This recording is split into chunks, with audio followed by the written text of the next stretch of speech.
How does Stanford enter the picture? Purely by accident. Purely by accident. I graduated from high school in 1971. The trip to Washington was 1970. In my junior year, Miss Jackson was my counselor. She had gone to Stanford. And she called me and said, "Charles, you should start thinking about college. You're doing very well. I'd like you to consider applying to some colleges, and now's the time." And I said, "Well, I'm going to apply to Merced Community College, and I'm going to apply to, I think I might apply to Occidental. I read a brochure, it looks like a beautiful campus." She said, "No, you can do better than that. You should apply to at least Stanford, which is a great college." And I said, "Stanford?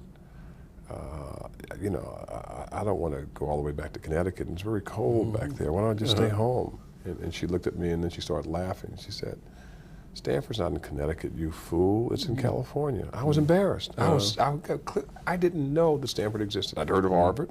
Yeah. I'd heard of Howard.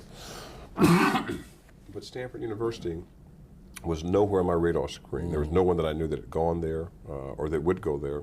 And there clearly had not been any African American in my community who had gone to a college like that. So she embarrassed me into actually going to visit Stanford, and I did.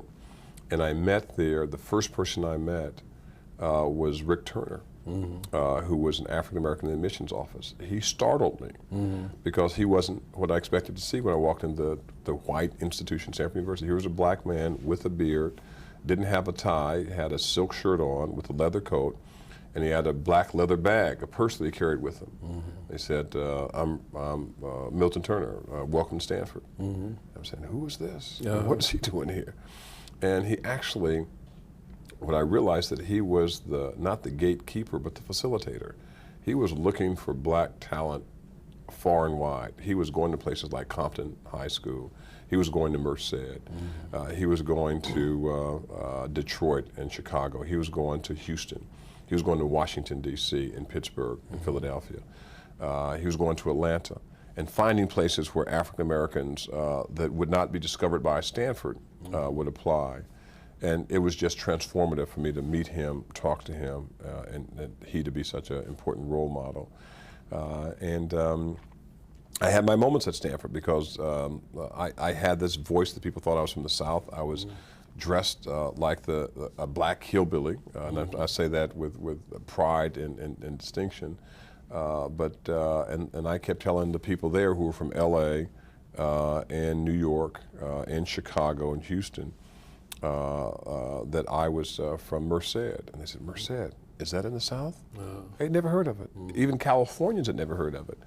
And so I had to overcome this defensiveness of being this guy, black guy from no place that black people ever come from. At Stanford, where people would come from prominent schools, prominent cities in the country, and who already had a sense about what it would take to go to college. But it was a wonderful introduction, and Rick Turner was the one who created that opportunity.